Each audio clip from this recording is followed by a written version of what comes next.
Hello, viewers. How are you? To the nobody that's actually here yet. But yeah, here I am. Thursday night live stream. Counting down to the end of COVID restrictions in Melbourne. I'm going to make myself a pina colada with all these little homemade concoctions of mine.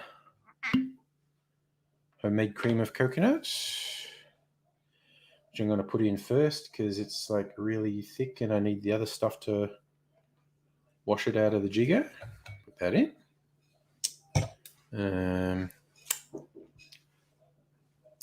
Oh, look at Miss Foxification. Hello. Yes. I feel like it has been a long time since we've seen you. I hope you're well.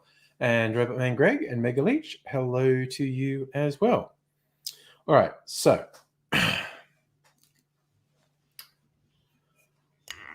now my Pina Winter Colada liqueur I made. Fox, the hope is the restrictions are gone forever. There would have to be some disastrous spread. Basically, a bunch of vaccine resistance, essentially, which wouldn't be good on a number of levels. And lemon. This is not very homemade. This is Coles brand bottled lime juice, which many people would frown upon. It's got the stage where individual limes cost about $2.50 now. I don't want to pay that. All right, so I'm going to shake that with ice and then put it in my tiki goblet on a huge chunk of ice. But look, I'm going to momentarily spare your ears particularly in case anyone's wearing headphones. I'm going to switch my microphone off for 10 seconds while I shake this so you can invent the noise in your head.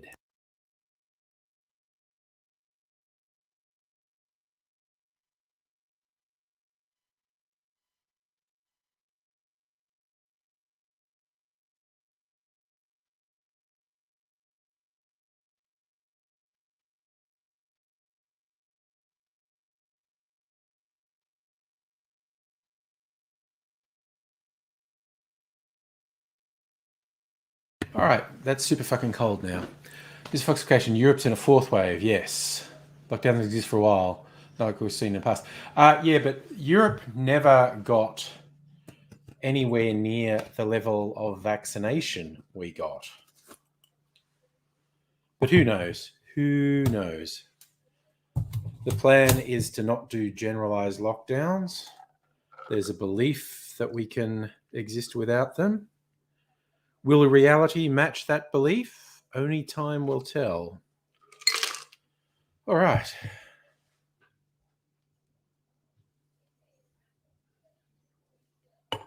All right. I like pina coladas, but not getting caught in the rain.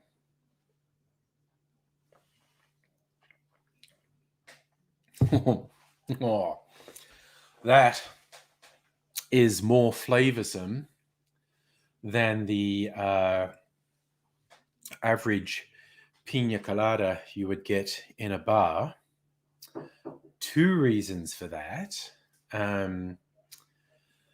This liqueur base, which I sort of made myself with rum and things, has tepache, which is a naturally fermented pineapple drink. You cover... well, actually, I made a syrup by covering the pineapple rind in sugar, and the sugar absorbs moisture out of the pineapple rind, turns it into a syrup. And then I use that same rind and you put it with sugar and water and some spice, things like cinnamon and star anise and nutmeg, stuff like that. And so that's tepache. So it has it's sort of nicely. When I say spicy, it's not chili spices. It's spice is a broader term than hot chili, but it has things like star anise and cloves and cinnamon in it, and also the very rich pineapple syrup I made, and then several sorts of rum, 4 sorts of rum, including 200 mils of OFTD from Plantation, which is the 69% alcohol. Nice. Oh. Yes, Miss Foxification. This is very much a traditional summer drink, but the spices and stuff make it much richer. In fact, it's probably a little bit sweet. Oh my god, there's a lot of sugar in this. In fact, with the cream of coconut syrup and the pineapple syrup, and tepache has a lot of sugar in it. Basically, there's a lot of sugar in it. It's the diabetes. Jim, you see, there's enough light to see the backyard. That's ivy growing over the fence from the neighbor's yard, which I think is going to make the fence fall down. I think like getting some big fucking chainsaw thing from Bunnings to cut that back, actually. But cheers. Now I can go to Bunnings unrestricted.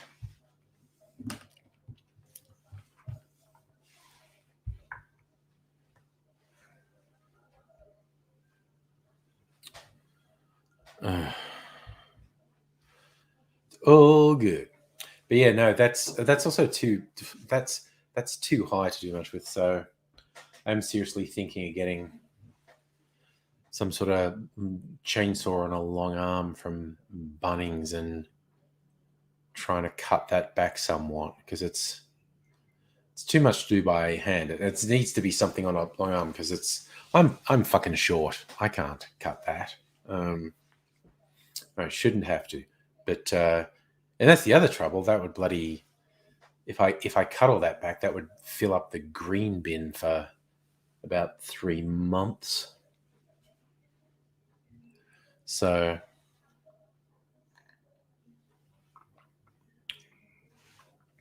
because you can't compost ivy, it'll just come back to life and start growing.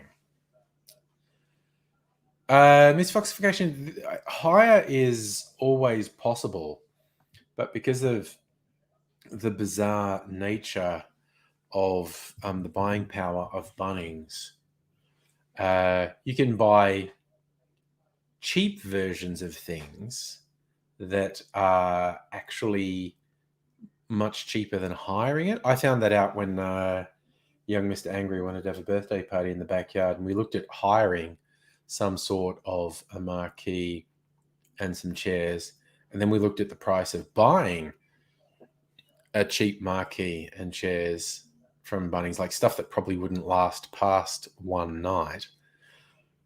We only wanted it for one night, and buying this cheap shit was actually cheaper than hiring something more durable.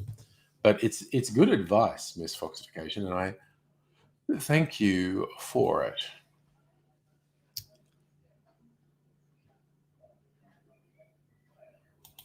Now I just feel compelled to actually they're being very blokey on their page. Can I talk to someone who has taken the Ken oath? Customer service. Okay. Categories: access, air compressors, cleaning, compaction, concrete, earth moving, entertainment, generators, landscaping. That's what I want. I want landscaping stuff. All right. What do they hire for landscaping? Agriculture, chippers, clearing and cutting. That's what I want. See, this is a good website. I like their website. Okay. Hedge trimmer, cordless, long handle. That's exactly what I want. How much is that to hire?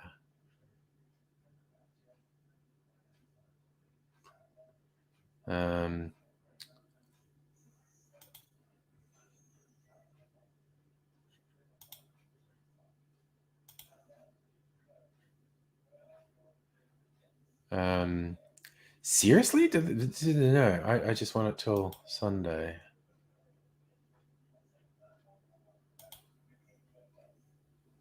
So we're gonna start at 10 and anyway, 24 hours.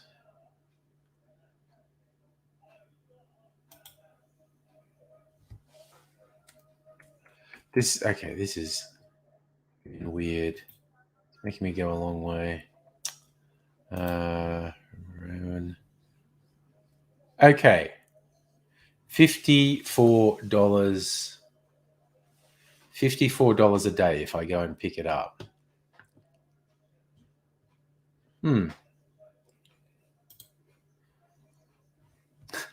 Hi, Justin. I'm looking at hedge trimmers. Not a euphemism.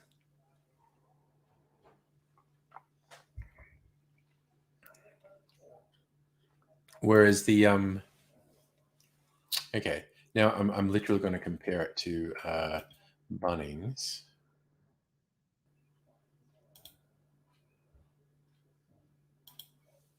Say, I suppose it's a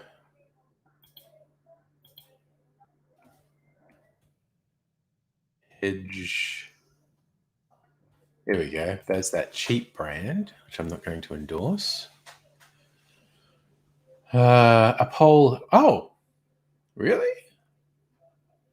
Maybe I should hire it from Kennards. It's less wasteful. That's more expensive. It's looking like really good advice, Miss Foxification. Maybe I should hire it from Kennards.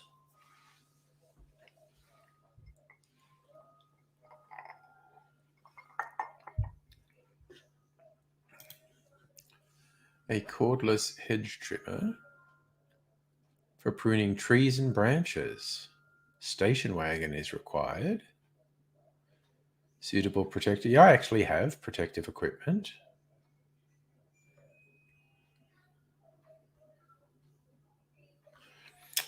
I actually think you're on the money, Miss Foxification. Hiring it might be a better idea than buying some cheap, shitty thing from Bunnings that might not even work. Because it looks like buying it costs the cost of 3 days hire from Kennards, and I don't need it for 3 days. I need it for 1 day, and it's also far less wasteful if I hire one rather than buy one that's probably going to break down. Raiders, good evening to you, sir. I feel like this is a very manly talk. I'm talking about power tools. Going to Bunnings or Kennards, power tools in the backyard. Oh, Jim, Bunnings sell a lot of cheap shit. Winnick, rum, lime, ginger ale. That is a popular drink. That is basically a dark and stormy. I think those flavors go extremely well together. Rum, lime, and ginger ale. It's not something I usually drink, but it's very popular. Raiders, what am I? Something to that's all ivy coming over the fence from the neighbor's place. I really need to get it happening. Oh, nice. Wink, you had the rum, lime, and ginger ale. Nice. I think that's a dark and stormy.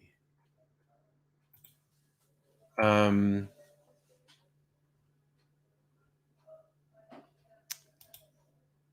just quickly look that up. Yeah, rum, lime, and ginger beer. That's a dark and stormy. I thought so. I don't have ginger beer in many things, but that's it. Justin, no, it's just a coincidence. We have two people in the stream who have Fox in their screen name. Raiders, no, we don't have Ryobi. Mrs. Angry has a few garden things. The cheap brand they have at Bunnings, Ozito. So on Miss Fox Vacations advice, and I looked it up, it looks like a better idea would probably be hiring the appropriate hedge trimmer. I need one on a long telescopic arm because that goes up really high and I'm fucking short. So there you go. You look like you want something over this way. No, you're just looking in. That's okay. We're discussing things, and on advice, I looked up hire, and hiring a hedge trimmer on a pole arm is probably a better option than trying to buy one from Bunnings, because the cost of buying even the cheap one from Bunnings is about 3 times the cost of hiring one for a day. Also less wasteful to hire one rather than buy one, unless you think we're going to get food for thought anyway, because you're saying we're not going to do this till the spring growth has passed. Mrs. Angry is the gardener of the house. I'm just trying to do something useful and helpful and failing most of the time. But advice for the garden comes from Mrs. Angry.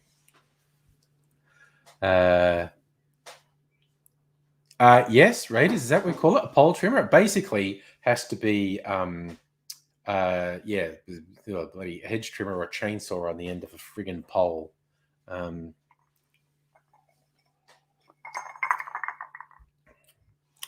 But Kennard seemed to hire them for about $60 a day, which looks at this point like the best thing to do.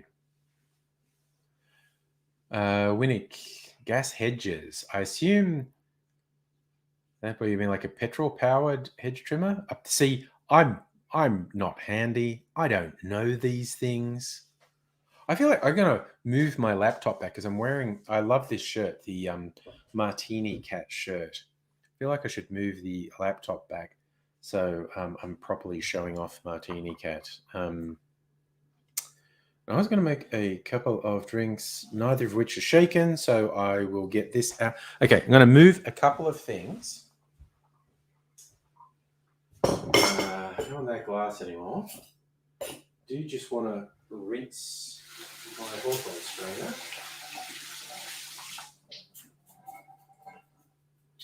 Rinse that little beauty. Move that. Move this. And adjust that. Well, when I was setting up the camera image, it looked really weird and sort of soft focus, and I thought, oh, is there something smeared on the front of my webcam? So I got a cloth and I cleaned it, and it was still looking like shit. And then I realized the quality webcam wasn't plugged in, and it was using the laptop's onboard webcam, which is shitty. It's Martini Cat. It's a cat wearing cat's eye glasses having a martini. So, yes, I did my duty last night, by the way, getting the economy going again. Went out with Mrs. Angry into the Melbourne CBD to take advantage of the midweek Melbourne money. Get 30% of your bill back if you get food. And we actually went to a couple places, and was good. It was very good. One place we had proper dinner and a couple of drinks, and I knew we'd get that back. Next place we went, we had drinks and cheese plate, and that counted apparently because I got the rebate on that. And then the next place we went and got drinks and baked camembert and some chips, and I got the rebate on that too. So it's like, yeah, I got about $100 back. Safa, the Melbourne midweek money, you can claim a total of $150 over the life of the campaign. So, and I claimed about $100. Okay, Wilnick, Perth is the capital of Western Australia. Perth is I believe it's generally accurately described as the most remote capital city in the world, state capital that's thousands of kilometers from anywhere else. It's like Australia's a big old fucking country, and Perth is way the fuck away from everyone else. Sydney to Perth is 4,000 kilometers.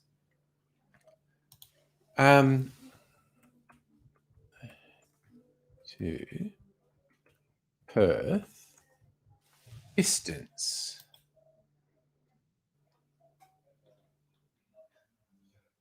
Okay, so it's a 4,000. Yeah, it's 4,000 kilometers. Very broadly, Sydney to Perth, one side of the country to the other, is 4,000 kilometers.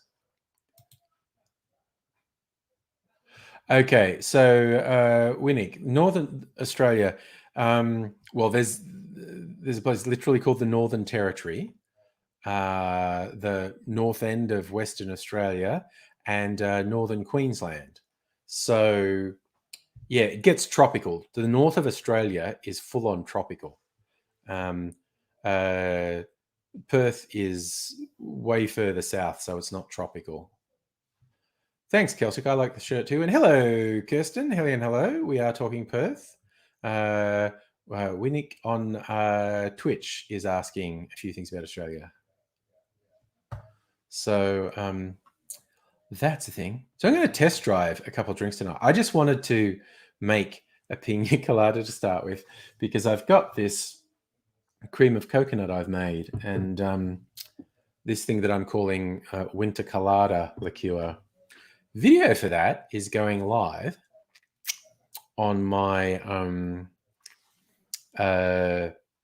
what do you call it?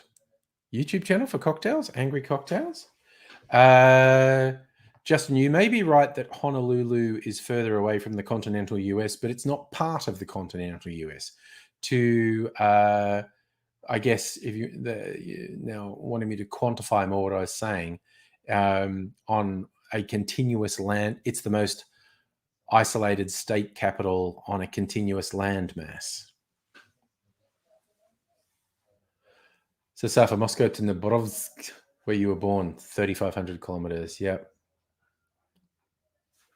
Wilmick, this is actually a mix of some rums which are distilled. I did not distill them. I don't have a distillery, but I did brew which is to say lightly ferment some tepache with some pineapple rind.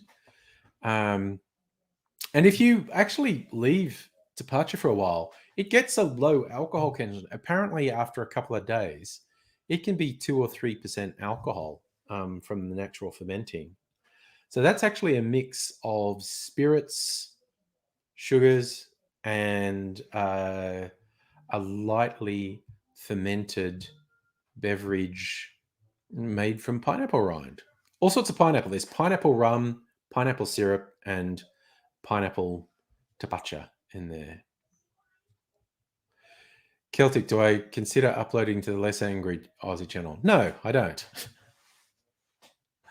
I don't think I even remember the password for that channel, actually. I wonder what email account it's linked to as a backup if I want to change the password. Justin. Well, again, Honolulu, the most isolated city in the world. No, it's not. There are other cities in the Hawaiian Islands that aren't that far away. Winnick, I'm being slightly wizardy with that concoction. It took me to get to this, took a week, basically. Because what I did, pineapple rind, cover in sugar, leave for, I think it was only a day. It was a day or so for the sugar to turn into a syrup. So then I had the pineapple syrup. And then I made the tepache, which was the same pineapple rind and some of the syrup and some brown sugar and water and spices. And that left that for 2 days. And then I made this liqueur. So it was like 4 sorts of rum, the syrup, the tepache, all in the bottle. And then I left that for 2 days for the flavors to sort of really get to know each other. So, I mean, not a week, but 5 days leaning into 6 days to To get to this took 5-6 days. So Celtic King, I had no content to upload to the channel. That's why I stopped. Why did I stop making the angry shouty videos on this channel? Because I just stopped. It's a thing that happens. I'm going to experiment with a couple of drinks tonight, which I intend to shoot videos for tomorrow. But I'm actually going to test on the stream tonight if it works. And we will see. We will see if these are worth making, in fact. So I might even make one now. It's half an hour in. Why not? Make a drink. Okay. I'm going to rinse this jigger. Then I'm going to get some stuff together. And I'm going to make a drink. Right. I want to mix some spoon. Where is my mixing spoon? There it is. The middle things. It's in with the knives, and I don't want to stab myself when I look for it. So, wild turkey. So, I want to make this tastes like Thanksgiving turkey. So, wild turkey, like haha puns.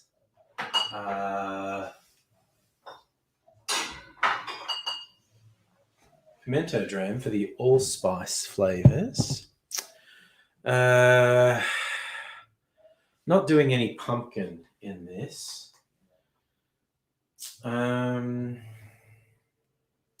Probably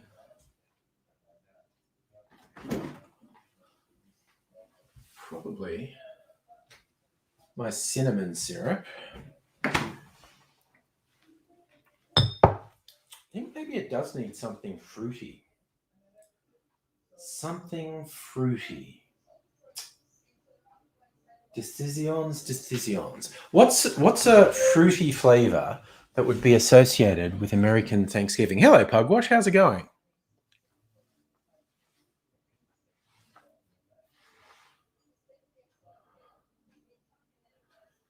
So if you can drive 10 kilometers an hour faster tomorrow on your green peas. Misfoxification. Peaches? Apple. Pugwash. Yes, no, apple. Yes, Fox. I've got a cranberry one. I'm going to use a maraschino cherry as a cranberry substitute. But apple, yes. Yes. We need a little bit of apple in here for that American full flavor. And I've got just the thing. Where'd I put it? Here it is. Apple brandy. I don't have any American Applejack, but I've got Australian apple Hatchet. I love the description. You say it's actually handwritten in on the label when it was bottled. This was bottled in 2019. Okay. It's a 2-year-old vintage coming up on.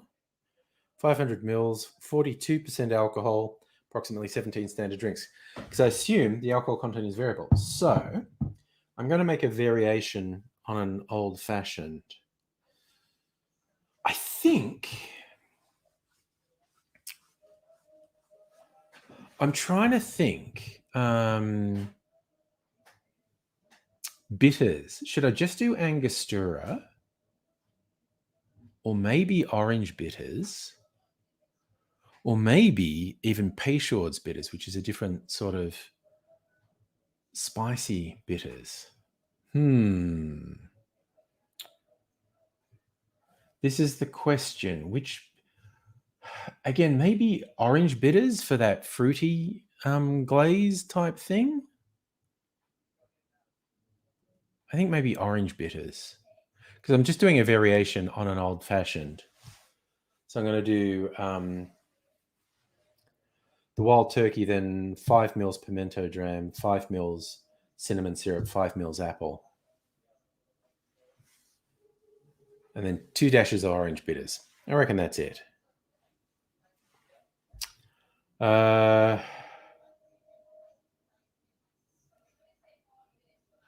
Yeah, that's what I'm going to do. Okay. So. And I'll get my glass. You know what? I'm just going to fucking reuse this bit. No, I'm not. I'm not going to reuse that bit of ice. I'm going to get another bit of ice. I'm not a fucking savage. All right. So, mixing glass. Mixing glass. All right.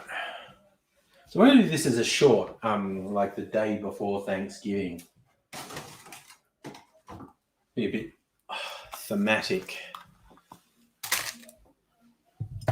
See if I can crack this ice successfully.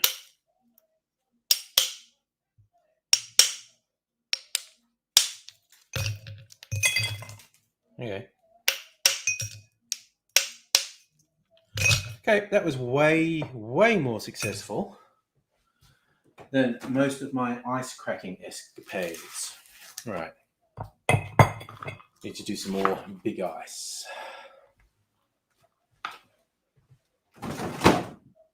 All right. All right.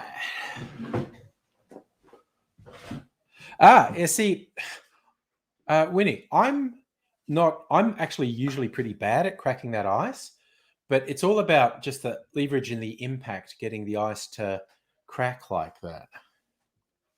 I'm working on it. Pugwash, do you like my huge... I just love huge cubes of ice, man. So this makes massive cubes of ice.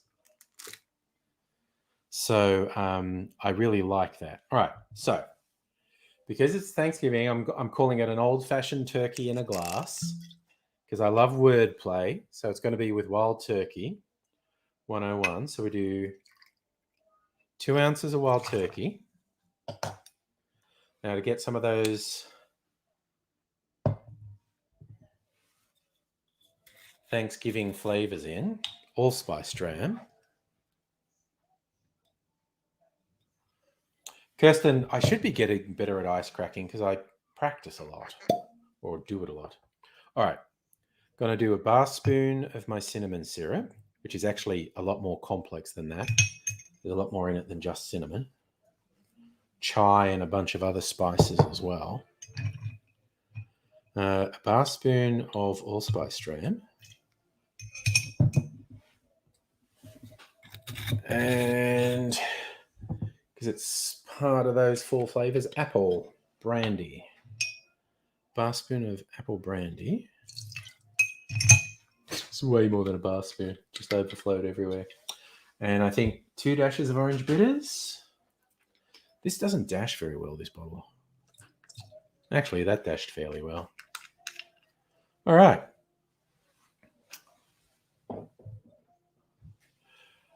Justin, what do I think of Adam Thimmerly derailing pandemic laws? That's revenge for losing his job.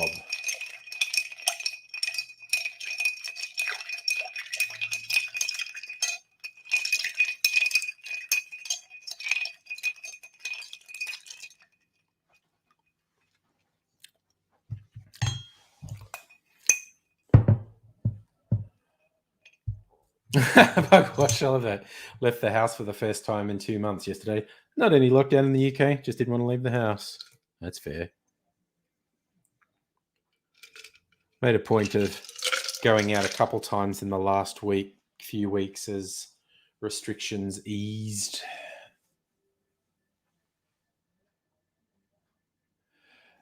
That is a wonderful turn of phrase, Miss Foxification. Samiak would vote against oxygen if he thought Andrews would choke. Yeah, it's payback. It's a very shell thing. So, oh, and of course, I cannot forget my cranberry proxy. I need to get one of my skewers.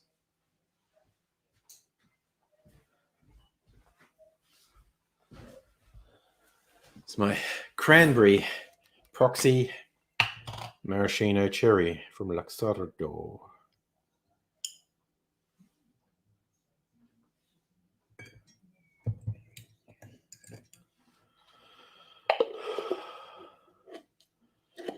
I should get an orange tomorrow to express the orange oils over this. So, all right. So this is what I propose as Thanksgiving in a glass. An old-fashioned turkey in a glass.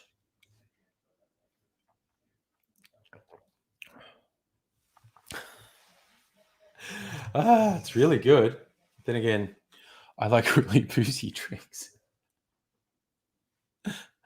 And there ain't nothing in this. There ain't alcohol, apart from the water from the ice. The only thing stopping this from being pure alcohol is the water from the ice.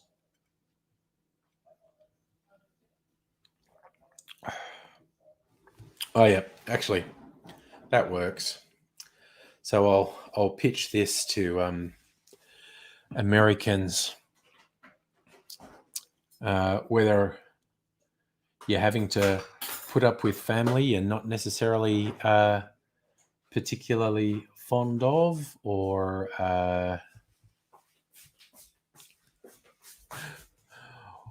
maybe you're by yourself and just chilling out. This is a little mini Thanksgiving here.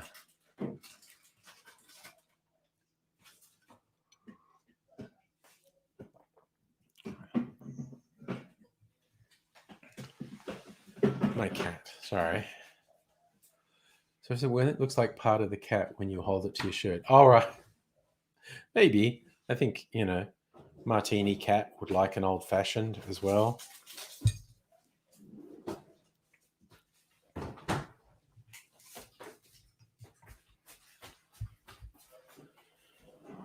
So it's a slightly longer name. I think I'll call it an old-fashioned Thanksgiving turkey in a glass. Rottweiler dude, been listening to rave music. Why not? Yes, Fox. I'm basically test driving it tonight. I declare it a success.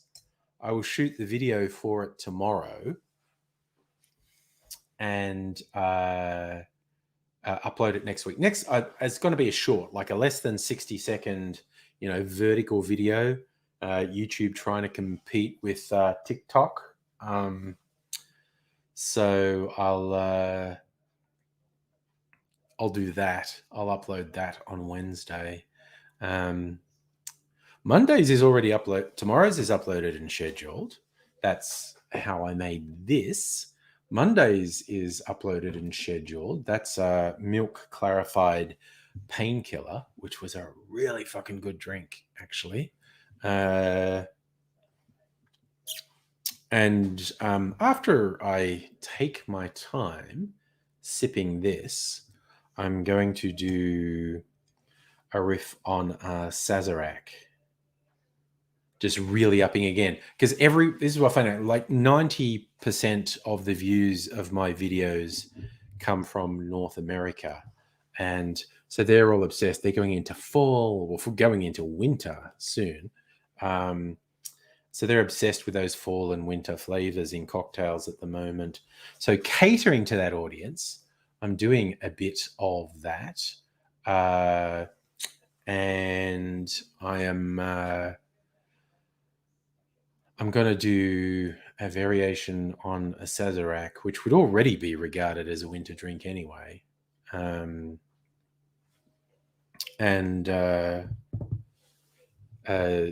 I've been toying with this recipe in my head, and I'll test drive it tonight. And if it's any good, I'll make it. Suffer. I don't think I could run a whole YouTube channel just about ice cubes. I do stuff about ice cubes on my cocktail channel because there are. Safa, no, I think Christmas is bigger in the US than Thanksgiving, but Thanksgiving is pretty big in the US. Foxification, I've thought about making a dedicated tech channel covering things like the AA bill, privacy, Google's billion investment tech in Oz. No, I have not actually. I don't have the time or energy to focus on doing multiple things on YouTube, and I'd enjoy the cocktail stuff. And yes, Fox, a Turkish delight cocktail. I mean, so you want something that's like rose water. The chocolate part's easy. You just use creme de cacao. It's a question of which flavors would you put in for the rose water.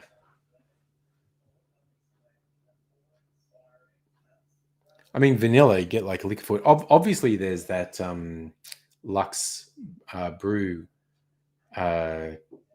liqueur, but that's not something people can readily get a hold of around the world. You could do something like Liquor 43, which is a slightly sort of cinnamony vanilla liqueur, which is fairly widely available. Justin, you think Thanksgiving's better than Christmas because it's not so commercialized? I guess it depends what you think is important. Wow, Megalich, I'm assuming you just looked that up. That's very precise if you just came up with it off the top of your head. 40 ml rose petal infused Hendrick's gin, or Jess gin, creme de cacao, lemon juice, rose water, vanilla syrup, egg white, and fairy floss as a garnish. Actually, a fairy floss garnish would be good. I'd probably, I mean,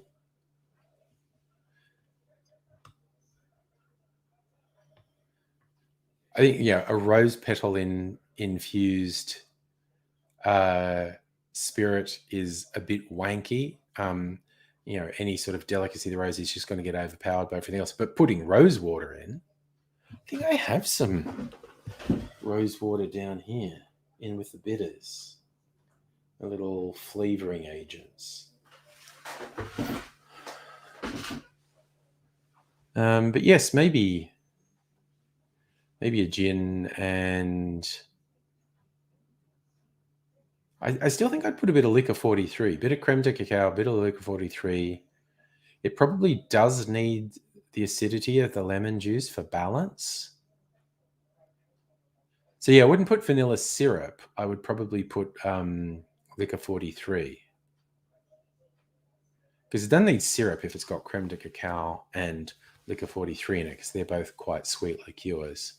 They're saying an egg white. I'm not sure that I'd want it to be fluffy, because I don't equate fluffy with Turkish delight. But fairy floss as a garnish is the way to go. There's another one, Megalich. Lemon or lime, drinking chocolate, vodka, creme de cacao, rose syrup, rose water, rose petals to garnish. Yeah. Yes, Pugwash, I'm sure there are Turkish delight gin liqueurs and probably Turkish delight vodka liqueurs as well. Ah, there you go. Kirsten, ever the source of information. Hendrick's gin actually has rose petal in the botanicals, and so does the Archie Rose Distiller Strength gin, which I used to have till I drank it all. Yeah, okay. Yeah, Justin, the reason that the concept of Black Friday has caught on in Australia in the last couple of years is any excuse for a sale, essentially. And also the internet did that. Bum Fungus on Twitch. Hello, how's it going? And yes, Pugwash, I've been seeing it on the internet all week. Everyone advertising Black Friday sales all week. It's just become, it's become a marketing term. It's what it comes down to, essentially. It's a marketing term. So it is what it is. All right. Just by the by, my turkey in a glass get me a bit drunk, honestly. A little bit drunk. Not Tim Smithed yet. I'm probably half Tim Smithed, which is to say above the legal limit, and I you definitely would not drive.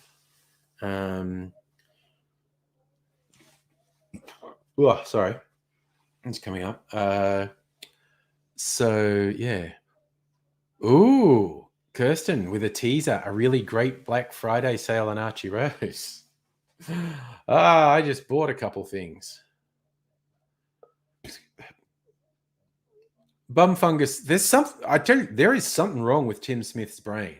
There is absolutely something wrong with Tim Smith's brain. He's not a normal person. And I'm not saying that because I don't like him politically and because I don't like the things he says and does. That's all true. But you saw, like, particularly the interviews before he finally faced the fact his drunk driving rendered him unfit for politics, even by Liberal Party standards. The way he fronted the media, there was those blank eyes of his, like there's nothing going on behind them. There's something missing in him. Oh, nice. Kirsten doing a Thanksgiving dinner with your American co-worker. That sounds good. Misfoxification. Basically, if you are ordering something online and want to get it by Christmas, you better order it before the end of next week, because there's basically no chance. There is basically no chance of something arriving by Christmas if you order it later than the end of next week. So I don't know. I think I get an early Christmas present sometime in the next week or two from stuff I already ordered from Archie Rose. But now you've said there's a good Black Friday sale. I'm obviously going to have to check that out. I've actually got space on the drink trolleys because I've been making stuff like this and I've been emptying multiple bottles. I've actually got 3 fridge drinks in there. I've got this, the Winter Colada liqueur, a rum old-fashioned, and a whiskey old-fashioned that I've made bottles of in the fridge. And I emptied, I don't know, at least 6 bottles making it, because these were bottles that still had like 200 mils in them, which would have lasted me for ages. It would have, and now they're in the fridge, they're going to last for ages. But yeah, these bottles would have been on my trolley for ages before I finished them. But because I poured them all into that, like as I said, I think I finished 6 bottles at least. So there's spaces on my drink trolley now. Ha ha! And I also cleaned out the fridge so there was space for all the drinks and syrups in the fridge. Oh, do I have a COVID-19 banner behind? Oh, of course, because I mentioned lockdowns. What does the COVID-19 banner say? I'm intrigued. So, misfoxification, you ordered an expensive item from Amazon, paid for priority. Been a week, hasn't been scanned at the Ozpost depot. Damn. It's just a bit intense. And it also brings up my reminder, if you're ordering something and your heart was set on getting it by a particular date and you don't, or it's looking like maybe you won't, don't abuse the poor bastards working customer service, because their life is shit enough already. They don't need you hassling them. The people who do customer service have no fucking control over the supply chain, okay? So don't abuse people who are in customer service. That is very uncool. Oh, neat. Pugwash also says, get the latest information from the NHS about coronavirus. So it's location specific, which is nice. That's very nice that there's a COVID. Yes, get proper information about COVID, people. Yes, I thought you might appreciate that, Kirsten. You just recently having got all the shit for Father's Day. But I used to work, even, okay, I was going to say, I worked customer service, and I did for years. It's not just that I know what it's like. It's just, they're people, and they're doing a shitty job, and they don't need your abuse. It's really fucked behavior. And I don't just mean in call centers and whatnot. I mean people who work service jobs, whether it's in retail or hospitality. You know, shit does go wrong. Don't friggin' abuse people in service jobs. That's such a shitty thing to do.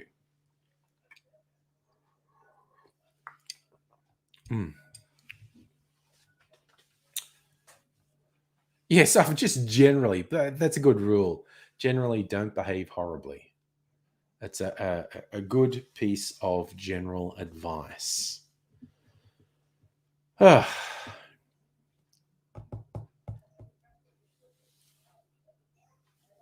misfoxification, it's complex. You say the people who work in those fulfillment areas are underpaid and overworked. Australia Post probably does need to hire more staff, but it's a complex issue on whether they can actually get the sort of staff that would move things along, because there's a whole problem with truck drivers and whatnot. But it's a complicated problem, and don't hassle the service staff, okay? Don't be a dick. A rule to live life by, don't be a dick. All right. So that's a good novelty drink. pretty no fuss for a novelty drink, actually. Good call, Kirsten. It's actually hard to hire staff at the moment.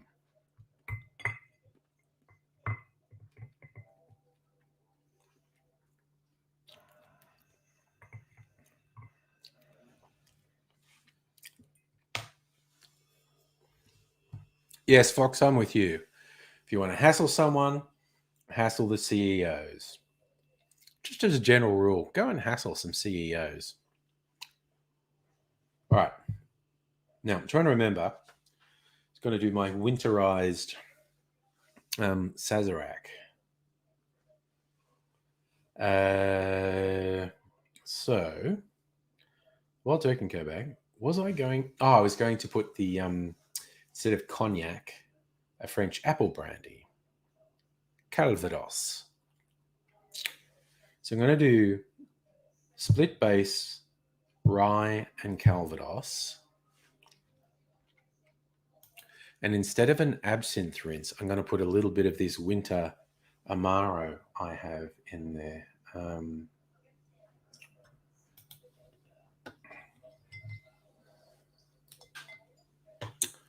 I'm just being a little bit creative here.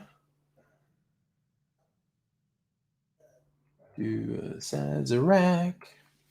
If it's very fussy thing, God, they say split it with cognac, rye, and bourbon. I'm just going to do it with the brandy and the rye. And they do say sugar, so I'm going to put my cinnamon syrup in. Creole bitters. All right.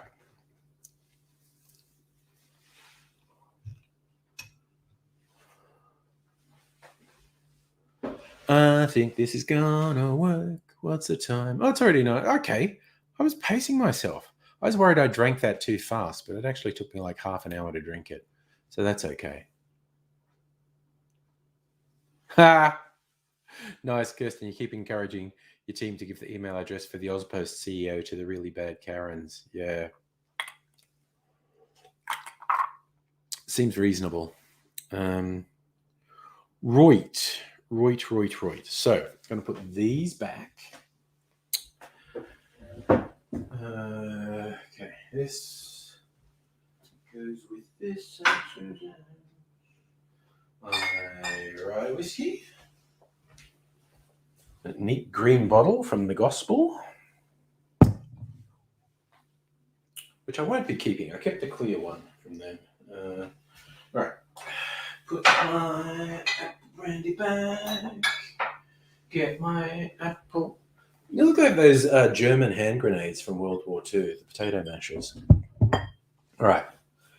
So we've got the sugar syrup. I'll put these back in the fridge. Fridge.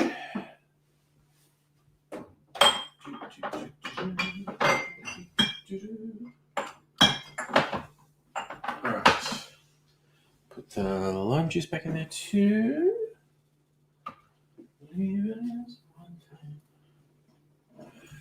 Kittens another. Right. Where is the winter marrow? Actually, where is it?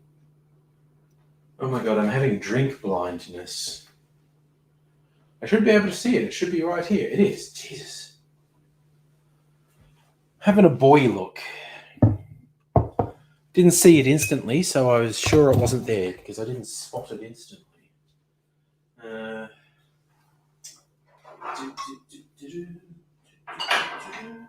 Put things away. Gonna put a little bit more ice in my mixing glass. Nice, Kirsten getting hair did. I haven't done that for like 6 months. A little bit more ice.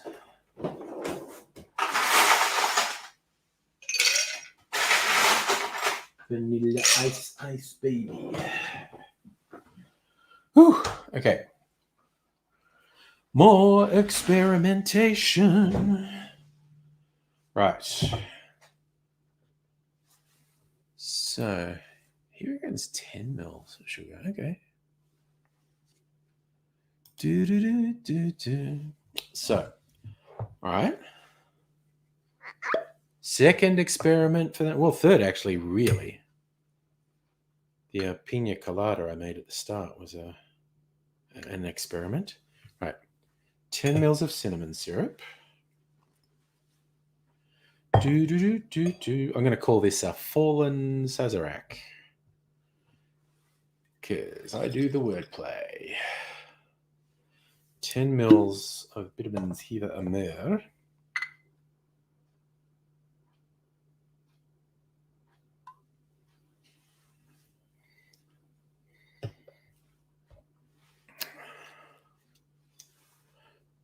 That looks like the cartoon girl from the memes to me.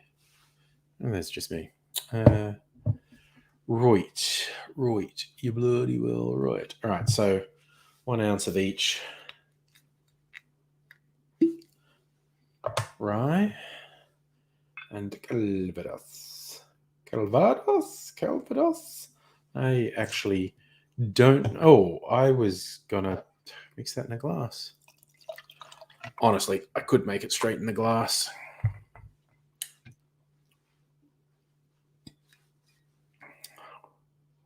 Getting another. Do 1 ounce of Calvados. And now the bitters. That's not the bitters I'm after. The bitters I'm after is down here. Oh, I don't have that much Peychaud's left. I have to keep that in mind. Very red Peychaud's bitters. Angostura is very brown, sort of rust color, but Peychaud's bitters is a very bright, almost fluorescent red. So, Miss Fox question. Do other people see downvote counts on other videos? You still do. Wonder if it's script ad blocking you have in place. That's interesting. Yeah, I don't know exactly what the story is behind that.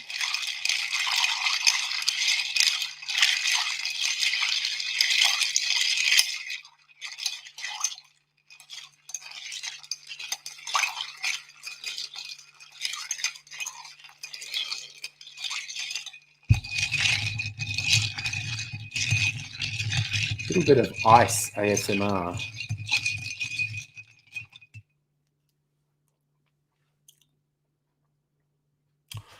That's interesting. That is interesting. Hellshade, thank you. Yep. Almost no restrictions for vaccinated people after midnight tonight in my fair city, which is nice. and we've waited a long time for them. Okay, so you are still seeing the misfoxification. It probably does speak to something unusual with the code and your own setup.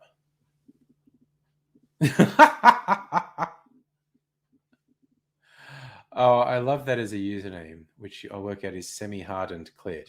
Your dad said if you watch for an hour, you get to follow. Well, yay, Dad, is all I can say.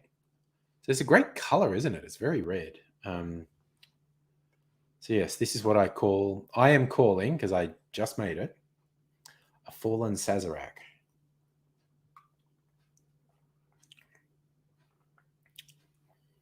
Oh man, that is good. That's good. Oh yeah, Safa, staying vigilant is good. Coconut cleaver. They're in invertebrate nerds among us. Late start to greengrocer season, can hear them going off their tits. Ah, who knows about cicadas? Not me. I have not really heard them. Sometimes we get them here, and I have not heard them. That's interesting you bring that up. Okay, semi-hardened. Your dad likes listening to you. Well, your dad is a man of taste, is all I'll say to that. So this is really good.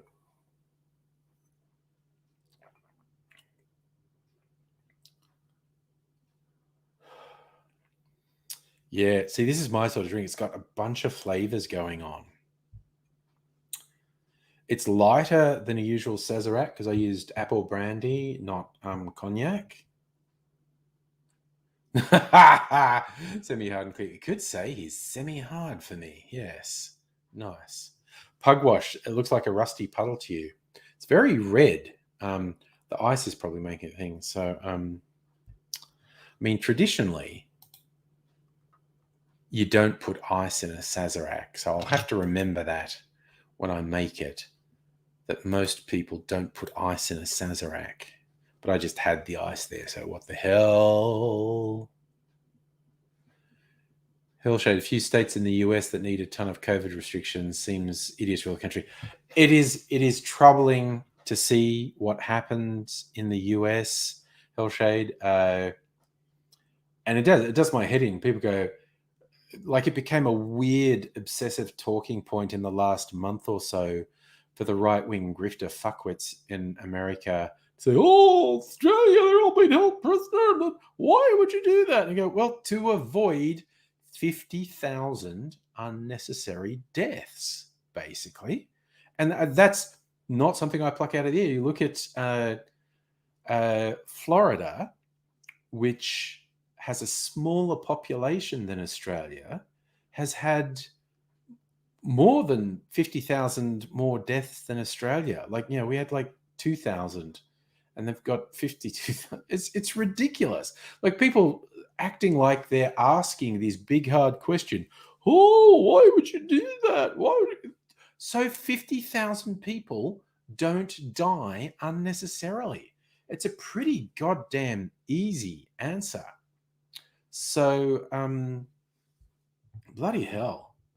And I mean, across the US, basically,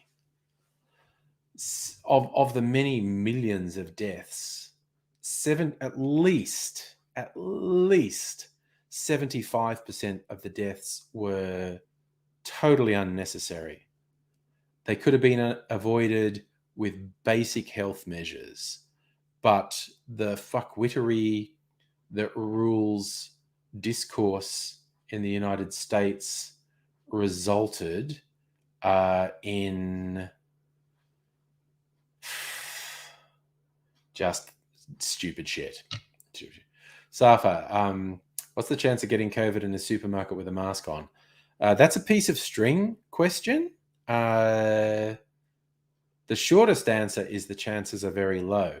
But there are too many variables. What if there were multiple people in the supermarket at the same time as you who were not just COVID positive, but had a high viral load, and you were sort of in their immediate presence for an extended period? then your risk of contracting COVID goes up a lot. But if they're wearing a mask properly and you're wearing a mask properly and it's an open, well-ventilated supermarket, still relatively low chance. But yeah, again, it's a little bit difficult to answer the question because there's too many variables. And you need to assume, particularly in Melbourne, even though, I don't know, it's looking like things are somewhat under control, you need to rationally assume wherever you go, there are people who are COVID positive where you are. You need to assume that because it's basically vegan everywhere.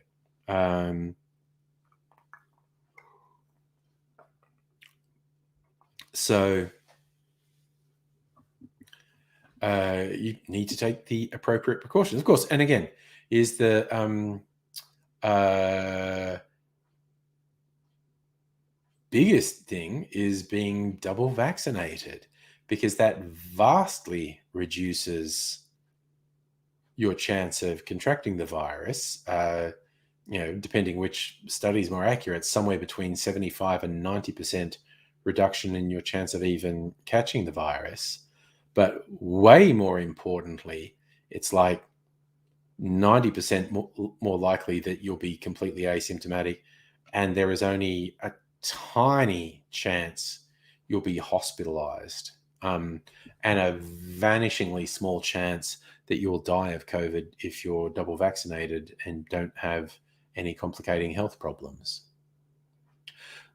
Safa, you should wait for the official guidelines on the third booster shot. But yes, ultimately, if possible, everyone should end up getting a third shot.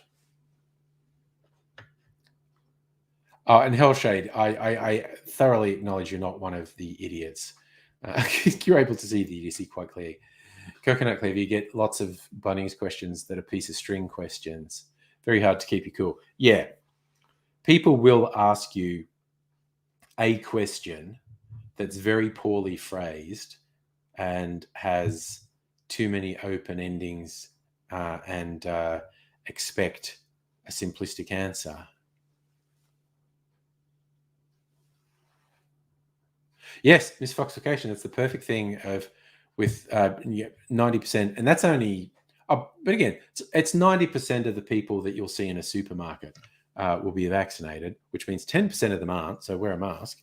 But yes, if currently the chances of you contracting COVID in an environment like a supermarket, if you're wearing a mask properly and an infected person is wearing the mask properly, the chances of you contracting COVID are very low, like very, very low. But it's possible. And wearing a mask reduces that chance. Safi used to wear a mask before it was mandatory. Good.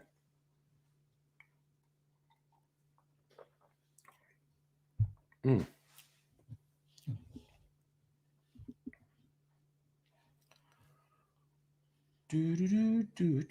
I'm going to have to put a bit of thought into it. I'm going to make this video tomorrow. Like literally nobody's going to have this. Nobody's. This is a limited run and it didn't sell that well. I got it on sale at a shop because it hadn't sold well. So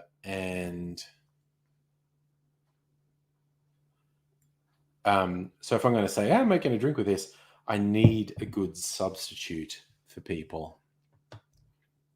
Yes, Kirsten, sanitize when you're going between things.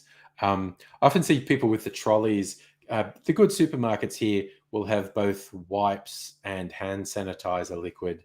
I see people going for the wipes to wipe down the handle of the trolleys, which is a good idea. Me, I just go hand sanitizer. I go squish. I just fucking cover my hands in hand sanitizer and then a huge slick of hand sanitizer over my trolley handle. I'm thinking, no, those fucking wipes, they're not wet enough, man. I'm just putting a layer of hand sanitizer over my hands and squelching the like a trolley handle with a big layer of hand sanitizer. And it's fascinating. Part of the change with restrictions being lifted now is the government's no longer going to publish exposure sites, etc. It's just like, you know what? If we have the evidence that you're the close contact of a positive case, we will contact you. Otherwise, it's just, yeah, if you feel sick, go and get tested. You know, keep it simple.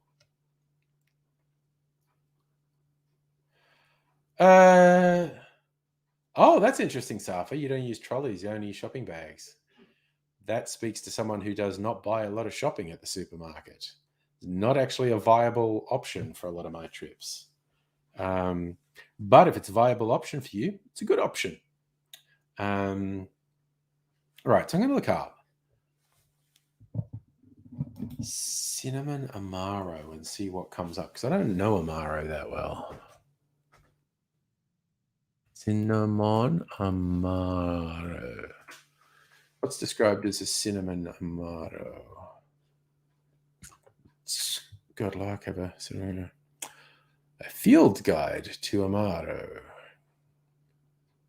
15 essential amari and how to use them. How to find your amaro soulmate. What is amaro? Okay, I'm just getting real fucking generalized things. All right, I'm going to go with this punch ring. 15 essential amari. How to use them. Amaro Maletti. It's got anise, clove, gentian, orange peel, saffron, violet flower. Okay, not that one. Amaro Nonino, quintessentia.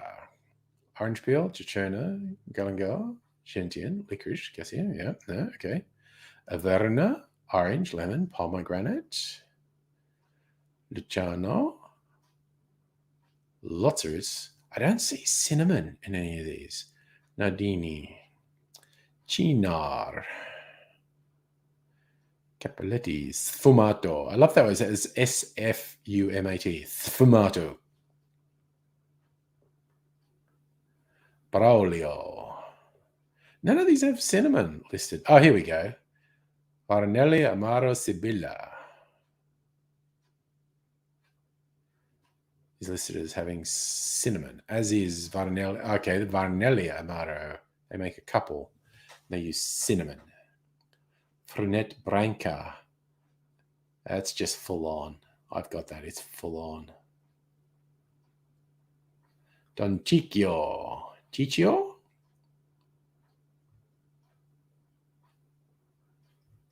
Undberg. Okay, so there's not really cinnamon amaro. Okay, good to know. Abigail, migraines suck. I'm sure they do. Foxification, your mother loves masks. She can utter insults. I like being able to sing along with songs without looking like an idiot. You know, lip syncing, don't have to be rich to be my girl. And people don't really know what you're doing.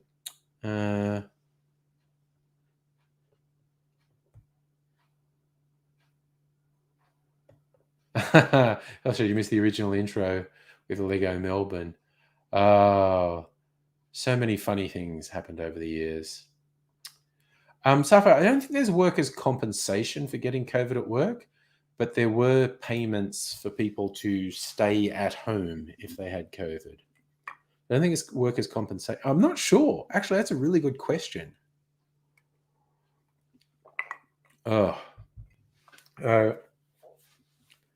Because, I mean, you can be knocked out of work for months by COVID. You get the nasty long COVID. You can be knocked out of work for months. So,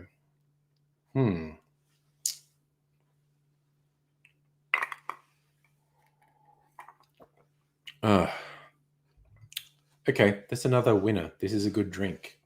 Okay, I made 2 good drinks tonight, and I will shoot videos about them tomorrow, which means I will drink them again tomorrow.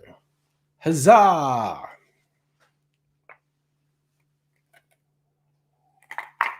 I have to put a bit of thought into how to shoot them.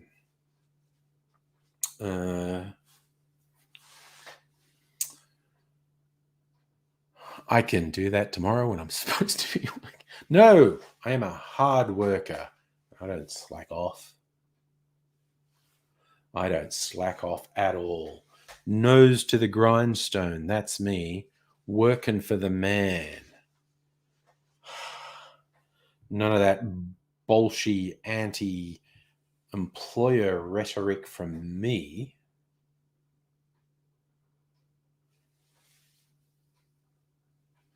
So I'm just a proud part of the capitalism machine. I'm a cog. I am a hard-working cog in the capitalism machine.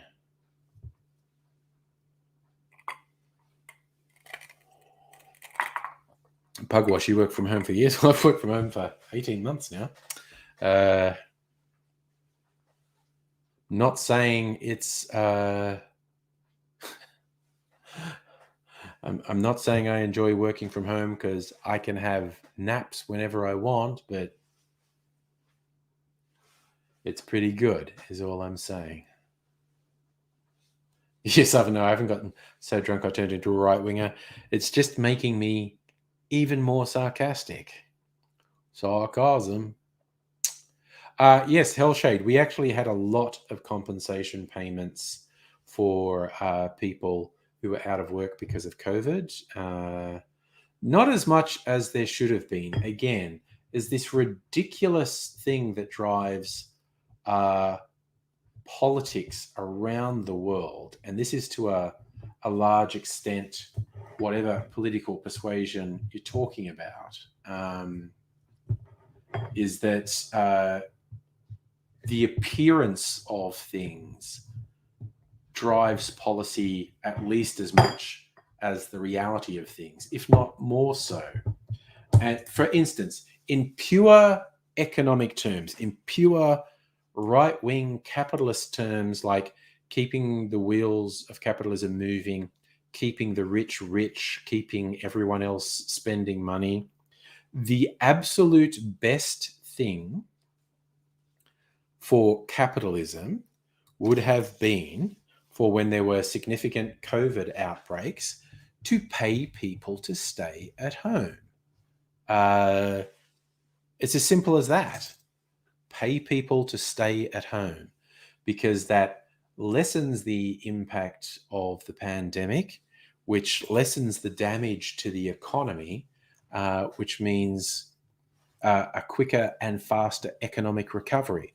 So from pure economic terms, you basically cannot argue against what should have happened. Is people should have just been paid to stay at home. It's just in actual results, you can see that that was the right thing to do. But people wouldn't go for that. We can't pay people to stay at home.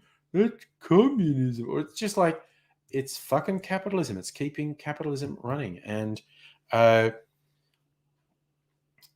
economy, and particularly the job market, suffered much worse than it needed to because of this ideology of the appearance of things. You can't pay people to stay at home. Well, you friggin' should if you want the economy to be strong. And yes, Ms. Foxification is part of the reason sick pay exists, because if people are able to take time off when they're sick without being crippled economically, they're more likely to take the sick leave they need, and so they're more likely to recover more quickly, which is a lesser cost to the economy. But you get these fucking pieces of shit who just want to take away all rights and benefits from workers just in the name of ideology, even when they are hurting themselves and their business and the economy long term, because they see short-term benefits in cutting sick pay, cutting bonuses, cutting penalty rates, all these, cutting workers' protections essentially, because they see a short-term gain in doing these really fucked things. That's all they think about. Oh, in the short term, I save money. Like in the fucking long term, just as you say, Abigail, they're like a Pokemon that's been hit by the confusion attack, and they hurt. Capitalism hurts itself in confusion. And it's not just right wingers. Like, it's been shown quite conclusively the best thing to deal with homelessness is give homeless people free houses. Because it saves money and it's just humane. It protects the health and well-being of the homeless people. But in terms of the economy, it saves money by reduced hospital care, and the people are more likely to get their shit together and, take active part in capitalism.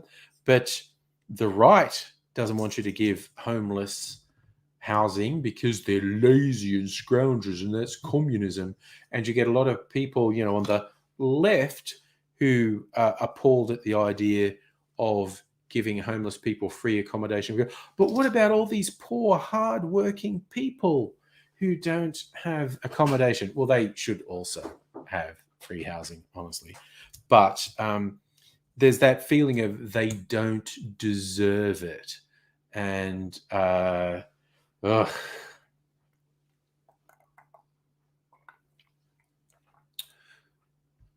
As for Foxcation, Scammer calls people not working the tax nuts, beliefs in prosperity. It's kind of lucky for Scammo that nothing he believes is true, because if the stuff that's in the New Testament was even slightly true, that fucking piece of garbage would be going straight to hell. He's just like, it doesn't exist. Now, do you agree? Too many people in your government either didn't get it or just wanted to play political games, pissed you off. Oh, yeah.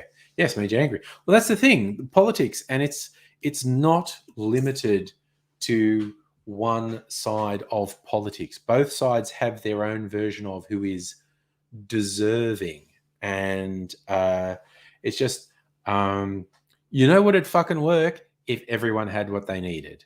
If you stopped a tiny number of people from amassing grotesque amounts of wealth at the expense of millions of other people, and everyone just had what they needed.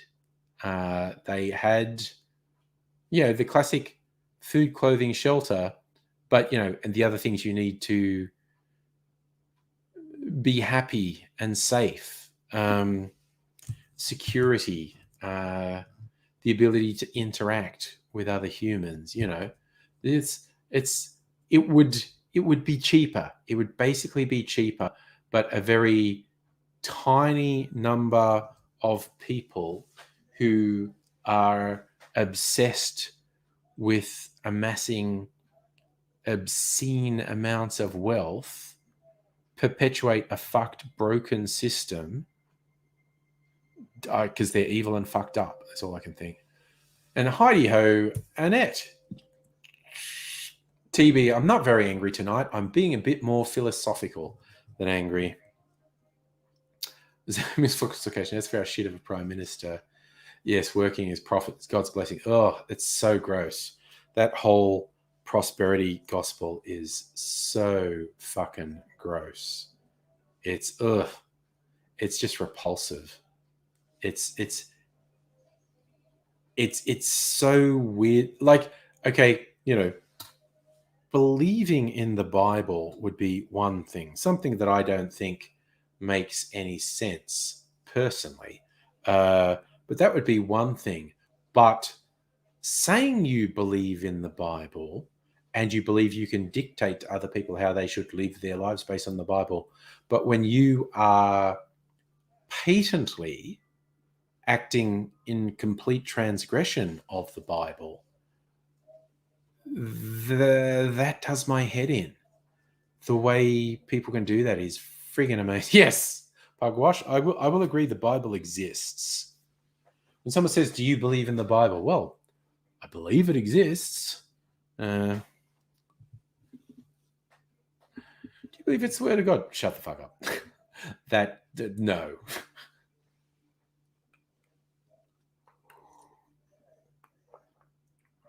And oh yeah, you're right, Annette. Other Christians do not like prosperity gospel people because it's fucking repulsive. It is absolutely repulsive. It's unconscionable. It's evil. It's just straight up evil. Ugh, it's just like, what the fuck is going on with these people? That's what it comes down to. What the fuck is going on? So, yeah.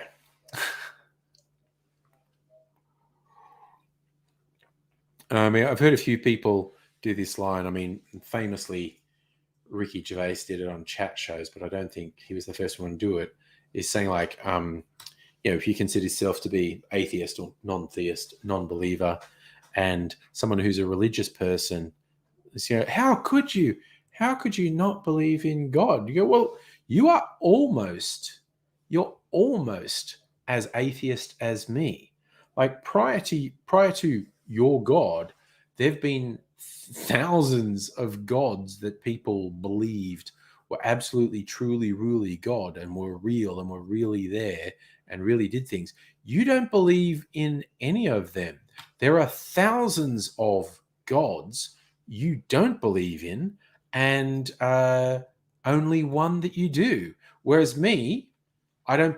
I'm on the same page as you with all those other thousands. I don't believe in them, but there's just one more I don't believe exists. So you're almost as atheist as me. Ms. Voxification, that's a good summary of the prosperity gospel, the multi-level marketing of religions. It's ridiculous. Oh my God. Hellshade, all the televangelists should be in prison. They're just the worst. They are the fucking worst. And again, I have to think they're conscious scammers, like that they don't believe a goddamn word they say, because there's no way you could read the New Testament and live the way they live. It's and I know people are really good at cognitive dissonance and saying one thing and doing another, professing one belief but living in a completely different way, and blah blah blah blah. But the New Testament is absolutely explicit and says repeatedly, these people would not enter the kingdom of heaven. So Annette Zizek has an argument. Jesus' moment of "Why hast thou forsaken me?" is actual a moment of atheism. I think he should get his hand off it, quite honestly. It's certainly, interesting what you interpret that to mean, but yeah, I feel like he's clutching at straws saying that.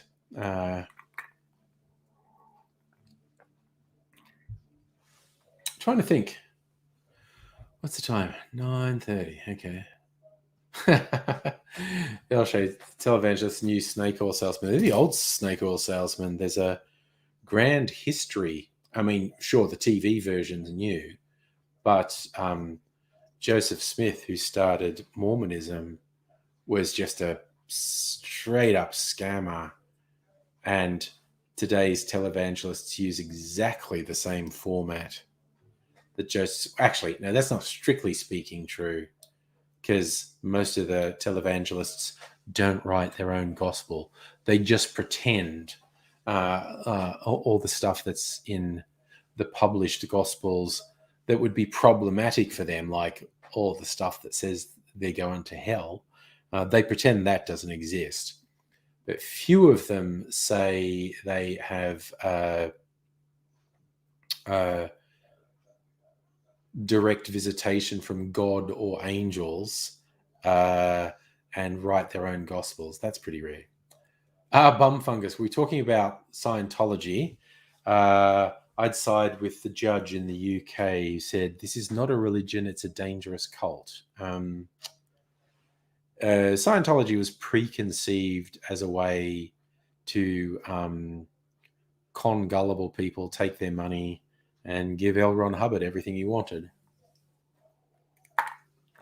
And his successors have turbocharged the whole thing. It's just that you can see it was actually a premeditated, purpose-built con to take people's money and let L. Ron Hubbard do super fucking weird shit.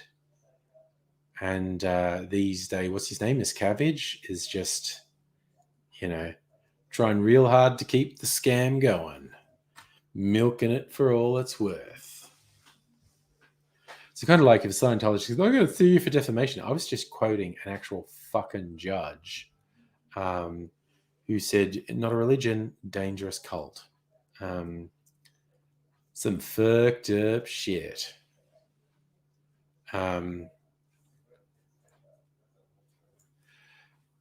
Yes, misfoxification. There are various stories of, in the decades before creating Scientology, L. Ron Hubbard, who was a relatively unknown science fiction writer, said to other writers, if you want to make real money, you start a religion. Pugwash, it depends. We're saying there was doubt whether L. Ron Hubbard wrote the books. In the very early days, he was just churning out stuff for the pulp magazines. And that was him because he wasn't well known or rich enough to write them. But there's that series of books, of which I have read several, which are basically Scientology in book form. I can't remember. There's the one that John Travolta made into a movie, Battlefield Earth, which was a weird and stupid book that had its moments. But yeah, I wouldn't be... Is it Mission Earth or Battlefield Earth? It's one of those, Pugwash, yeah. And it's that and another series of books that had his name on it. It could very, very, very, very easily have been go through. Okay, so Mission Earth was the 10-book series. I've read at least 3 or 4 of those because it was possible to get them very, very cheap. And I was intrigued as to what they were. And they had some fun elements in them. The writing was kind of shitty. I was kind of intrigued to see where they would go. But I don't know. I stopped reading them after 3 or 4. So yeah, the one that was a big book or 2 big books that they made the Travolta movie was Battlefield Earth, and then the long series was Mission Earth. Yeah, Pugwash, I think that's how I got them, hardback in cheap secondhand bookshops, and in sale bins and whatnot. I think that's how I got them. I don't still have them. I got rid of them years ago, but I forget how many. Sorry, I've got. It's usually a bad sign. If I yawn once, it's normally out of control. I'm just going to yawn non-stop from the next 12 months. Pugwash mission was a big poke at the US government mostly. Yeah, that sounds about right.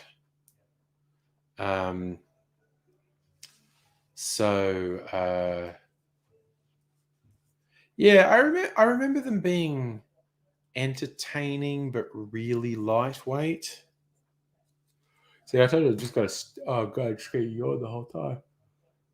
Ugh. I'll see if I can keep it under control. The yawning, that is. See how that goes. Trying to think what else was. Yeah, because also thinking the other Travolta Scientology propaganda. It's a movie, again, one that I didn't mind, called Phenomenon. That was just Scientology propaganda. They never mentioned Scientology, but all the stuff about the power of your mind and blah, blah, blah, blah, and that was just all Scientology propaganda. God damn it. Okay, if I can't stop yawning. Oh, I should not have yawned once. I should not have yawned once because now it's out of control. But I'll soldier on for now and see how I go. Oof. Oh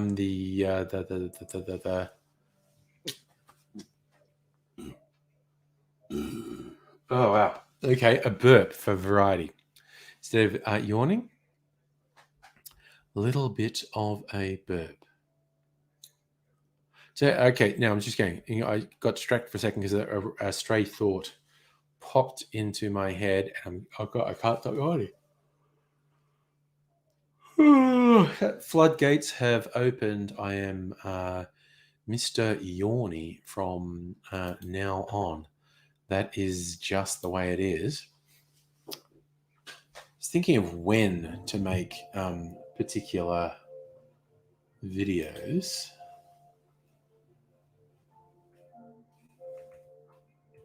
Maybe I could call that Sazerac.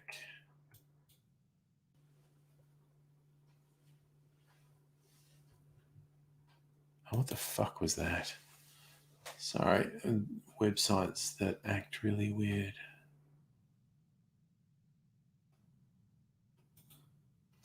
Rather than calling it a full Sazerac, maybe I'll wait a week and call it a winter Sazerac. This other one I wanted to make is called Fallen Leaves. It's a version of a Manhattan, really. Except instead of whiskey and vermouth, it's brandy and vermouth. And it's a split base, more than one brandy and more than one vermouth. And I did a test make of that, and that's actually pretty good. I'm literally thinking about search optimization on YouTube and topicality, fall flavors and winter flavors. Miss Foxification, yeah, I think Scientology skated a ragged edge here. I think Scientology basically got told in Europe, no, you're not a fucking religion, guys.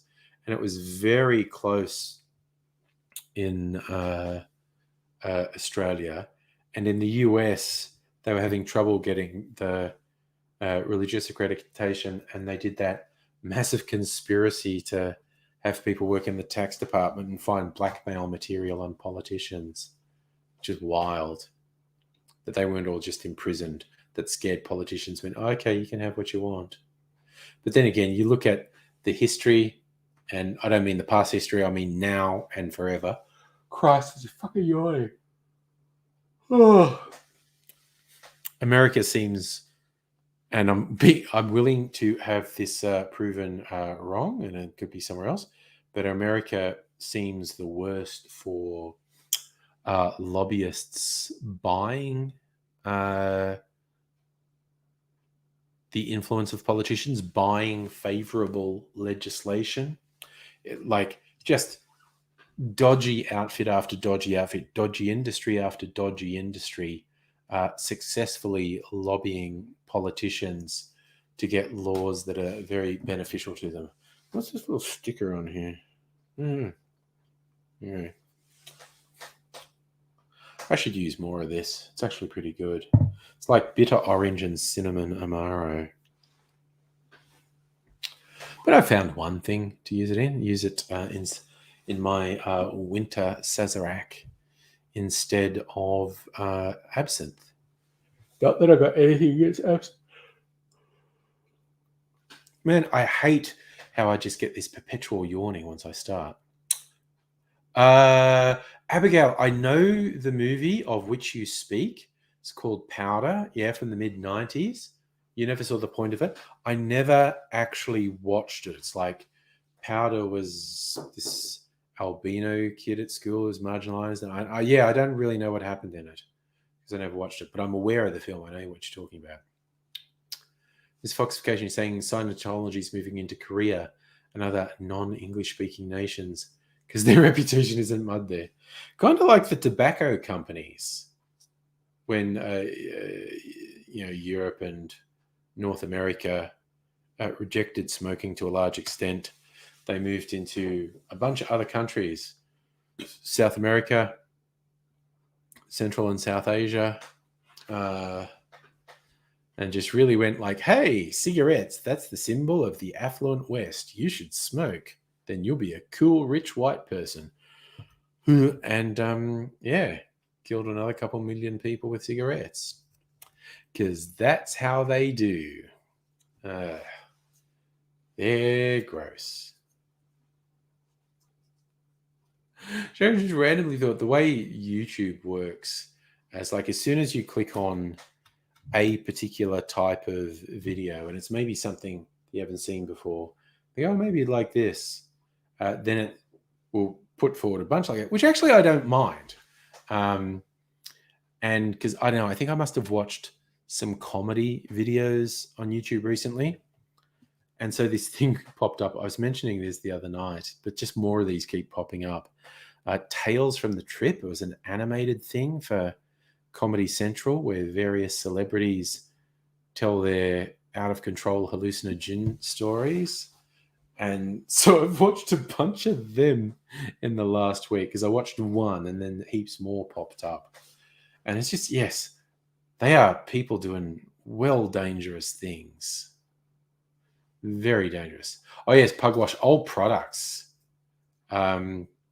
Products that used radiation and also medicines that were just like fucking heroin. Like literally heroin to start with, but it's like, cough medicine that was mostly morphine. Like, yeah, you'd stop fucking coughing if you had a big whack of morphine. You sit there and, it was even pitched, I've seen ads where it was pitched as medication for kids to calm them down. And it's fucking opiates. It's just like, hey, yeah, drug these kids the fuck up. And it's just like, so weird. It's like the good old days when Coca-Cola had actual cocaine in it. Apparently true. Sometimes some people try to say it didn't, but I don't know. But yes, you had cocaine tooth drops. And cocaine was real popular before people realized how addictive cocaine was. And then the Bayer company brought out this miracle drug that cured you of cocaine addiction and was definitely in itself not addictive. And the trendy name they came up with for this drug was heroin. And it's like, yes, heroin used to be prescription medication. And the Bayer company swore blind it was not addictive. Turns out, and you'll probably be shocked to hear this, heroin is addictive. So there you go. Shock news. I'm breaking it today. Yes, Abigail, radium and heroin products. Go home, Victorian era, you're drunk. There's just like up to the early 20th century, wild shit was sold over the counter. So it makes Fox occasionally say China has ephedrine over-the-counter cough medicines. Well, we did in Australia until recently. I'm not sure if they still do in America. It's very hard to keep up with them in America, what they think is legal and what isn't. Alcohol with caffeine is apparently bad, but, guns are fine. Opiates are everywhere. It's just like, what the fuck? I tell you what, though. If I ever go back to America and the shit hasn't already been legalized in Australia, I'll be visiting the states with fucking legal drugs. I tell you, like legal marijuana derivatives. And I think there's 1 or 2 states where hallucinogens are legal. And that's just going to increase as time goes by because the fact should be, they're not as dangerous as alcohol. This shit I've been drinking tonight, it's going to give me more health complications than any fucking cannabis derivative will.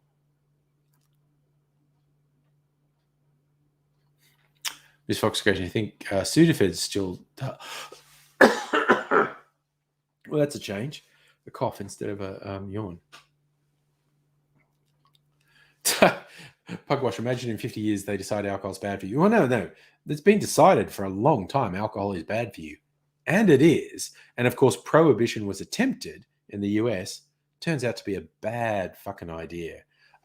And that's why prohibition of drugs is also a bad idea.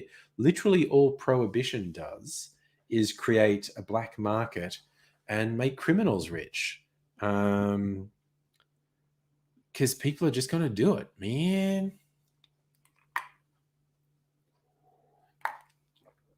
Oh. It's a good question. Were drugs banned because they caused people to rebel against them? No, it's just a moral panic thing. And I mean, there's no question drugs fuck you up. That's why people take them. Because for a very broad spectrum of reasons, people want to get fucked up, either temporarily or long term, and either mildly fucked up or totally fucked up. It's just the way humans are. The intolerable agony of existence, people constantly seek ways to alleviate that. And this goes back possibly even pre-agriculture. Some of the theories are that humans saw animals eat particular plants and then act wacky. So they said, wonder what that's about. So they ate them and they went wacky. And so that counts for like fermented fruit. They worked out fermented fruit got you drunk. And then they refined the process. They worked out that some plants get you high as fuck. Some plants make you hallucinate. Some plants make pain go away or make you not care about pain. And popular theory is because they saw animals eat it. So it was more likely when people started herding animals. Agriculture itself wasn't necessarily well established, but herding of animals was the thing. Safa, I don't think I am Tim Smithed. I don't think I ever got fully Tim Smithed, and I stopped drinking 40 minutes ago. So I'm getting slightly less Tim Smithed as time goes by, just easing myself into sleepy bobos. Look out tomorrow night. Tomorrow night, I'll be disappointed if I don't get totally Tim Smithed. My son is having friends over tomorrow night. So there's going to be 20-somethings in the next room getting drunk. So they may appear on the stream from time to time. Abigail might come over on Saturday. Yes, exactly, Abigail. Some make you smaller and some make you taller, some make you shorter. It just depends which side of the mushroom you eat, basically. Pugwash is a cider from Cornwall had drunk Highland cows because they fermented apples from windfall in their stomachs. Yeah, absolutely. Ugh, misfoxication. I like to laugh at Tim Smith, but I don't want to elevate him to the point of a cocktail. A Tim Smith cocktail would be just several spoonfuls of horse shit with paint stripper poured on top of it. There you go. That's a Tim Smith cocktail. Several spoonfuls of horse shit with paint stripper poured over the top of it. And that fucking piece of shit would drink it too. Ugh, I despise that guy. His public humiliation was funny. I kind of held up hope he would lose his seat in the next election, that he would just be running and he would lose his seat just because he's such a piece of shit. But the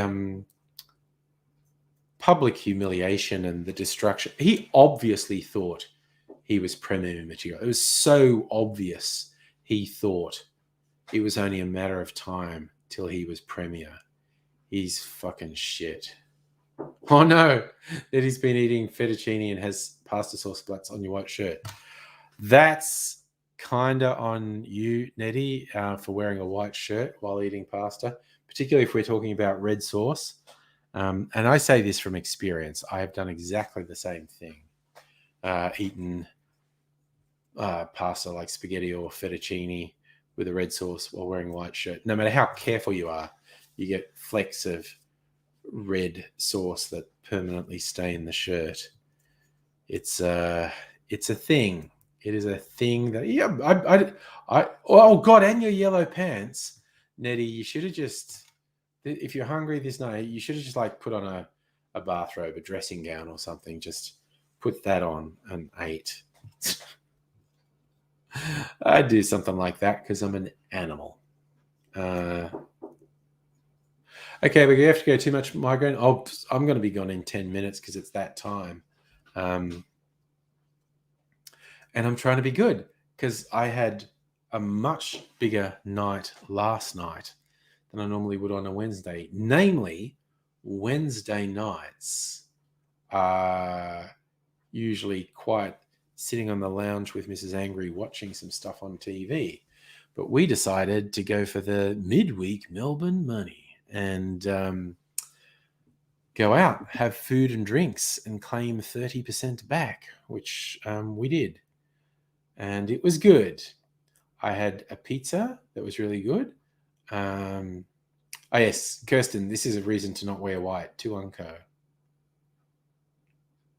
Holy cow, that's nice misclassification. Amazon offering you a refund because your parcel's late, worth $600. Nice. Take the refund and maybe you still get the parcel as well. Bonus. So, Annette, went to an Italian place that was new to me. I posted a thing of it on Facebook. It's Tazio, I think it's called.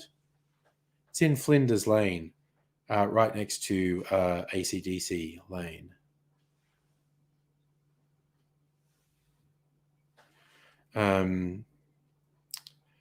So we went to this place called Tazio. I had a pizza, which was really good. I'm double checking. I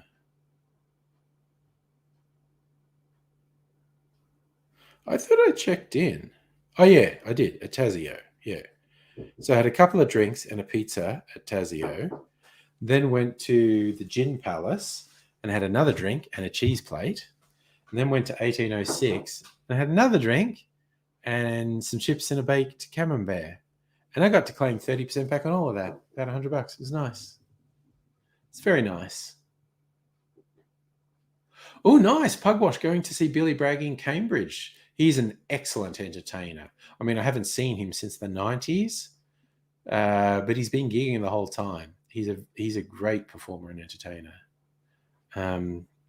So, Net, the 30% off is for as long as the funds last. It has to be between Monday and Thursday in the city, and it has to be food. But if you have food and drinks, it's 30% off the whole bill, up to a total of $150. So, yeah, you just have to keep your receipt. You have to keep an itemized receipt that has the place's ABN on it. So that's normally just the tax invoice they did. So it's a question of how long, because it's like $5 million. There were a lot of people out last night. There were a lot of people out last night. So I don't know how long the most lasts. Oh yeah, Kirsten. So at the Italian place, I had a martini and an old fashioned with the food. At the Gin Palace, they do a gin zombie. And I got that. Mrs. Angry got a slow gin and tonic, which was really good too. And then we got a cheese plate, which was also really good. And then we went to 1806 and I had actually I just had a pina colada. There's a couple of things on the menu they didn't have. So, and they had a pina colada as a special. I said, I get that. That was a good pina colada. And we had baked camembert and chips. So we were just like picking. I was more full of food than booze at the end of the night. But yeah, claim the 30% off. So it's really easy, Annette. To claim it back, you just you take a photo or scan your docket and you go to the website. I mean, if you just Google search Melbourne midweek money, you'll find it. And you just put in your details, upload an image of the docket, give them your bank details, and it's like, boom. It's like I got the confirmation almost straight away. It's just like I thought, okay, the Italian restaurant one, they'll definitely give me the 30% back on that. The other ones, I don't know if someone's going to look like, all he did was have a couple of drinks and some cheese. That doesn't count as food. But they approve them all. So I got about 30% off. Yeah, see, well, Pugwash, this is taxpayer money that's paying for this. So, technically I paid for it. But the idea is rather than the bill being taken off in the shop, the premise gets all the money and then you just claim it back from the government. So I claimed back about $100 because we went to town and spent about $300 across these venues because I was getting a third back. And it was fun. Yes, and take the kids out, you get 30% off. And it's really easy to do. Just go to the website, put in your details, upload an image of the docket, and done. And you want to do it sooner rather than later. Next week, I'm sure, is fine. But I don't know how long it's going to last because there was a lot of people out last night. So it's definitely working as an incentive to get people to go out. Definitely working. Yes, and that South Bank is definitely included. And, possibly even like Lygon Street. But again, if you look it up before you go out, if you look it up before you go out, it'll confirm it. But South Bank is definitely included. So it's like the CBD and the immediately surrounding areas. I'm not sure exactly how far it expands, but it's definitely South Bank. So from a dancing at midnight, I'll save the dancing for tomorrow night. I'm going to be sleeping at midnight. I'll be off in sleepy bobos because that's the way I roll. Going to bed at 10 o'clock, which I didn't last night. We're out much later. So not only was our boozing and eating, I was out much later than normally. And we did a lot of walking around. We were in total, we were walking around for about an hour. So, good exercise as well. And yeah. Oh, but we are definitely going back to this Italian place, though. Like, just having sampled one thing off the menu, and it was really good. It's like, well, fuck, I'm going back. I'm going to try some more. And we just had the main because we wanted to have a snack at each place in the hope of claiming back 30%, which worked. So we didn't want to eat too much at the Italian place. But we are definitely going out another time. Not necessarily to take advantage of this 30% off thing, but hey, maybe we will. But definitely going back to this Italian place and going to go the whole way. Going to go entree, main, dessert, and a couple drinks. Just fucking go to town. So now you want to try out South Bank restaurants, one that lets you bring your dog. See, I'd fucking hate that. I've been in cafes. We're dog friendly. It's like, okay, so I'm surrounded by people with fucking dogs, and I've just got to take it for granted that the dog's just not going to piss against my table leg. And also I've just got to put up with this fucking dog smell while I'm having my fucking food. Get fucked. Not for me, honestly. There you go. Little self-indulgent, selfish rant from me. I do not like eating my food around dogs, and I will not go anywhere that encourages it. Last time I was at a cafe that had this dog-friendly thing, and it's just like, get fucked. If I wanted this, I'd have a dog of my own. Grump, grump, grump, grump, grump. I'm a grump. Oh. Anyway, so I'm just kind of turning my teeth. Now, brush my teeth before bedtime. That ought to fix that up. Speaking of bedtime, it's bedtime. and I'm going to go to bed.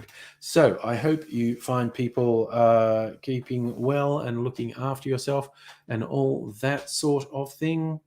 Tomorrow night's live stream should be pretty interesting because, as I mentioned earlier, my son's having his friends over. So next room is going to be 20-somethings getting drunk. Better than even chance some of them will appear on the stream at various time. So, oof, here we go. It's going to be quite the party night. Last time we had that, they stayed up till 3 a.m. and I just stayed up to make sure everything was okay. And I just was fucking unconscious when because I have my CPAP machine on, and it's normally fairly quiet. But this night, apparently, I just lost consciousness, and it just wasn't on my nose properly. It was just blowing air all night, and it just didn't bother me. Like Mrs. Angry said, "Oh, there's this constant noise of wind. It was blowing a gale." And I was like, no, I just fucking lost consciousness. I was exhausted after just keeping an eye on these 20-somethings till 3 a.m. Anywho, tomorrow night will be fun. And it was very nice seeing you again, Miss Foxification. I hope you keep well, and I hope we get the opportunity to say hello again sometime soon. No, but I always worry that people think I'm going, oh, where have you been? No, it's just nice you come back. Your life is your life, and I respect that. And my life leads to me going to bed now. So, yeah, possibly tomorrow night I'll be making drinks not just for myself, but also for some 20-somethings. Who knows? We'll see what happens. But I am going to bed now. So I'll bid all you fine people farewell.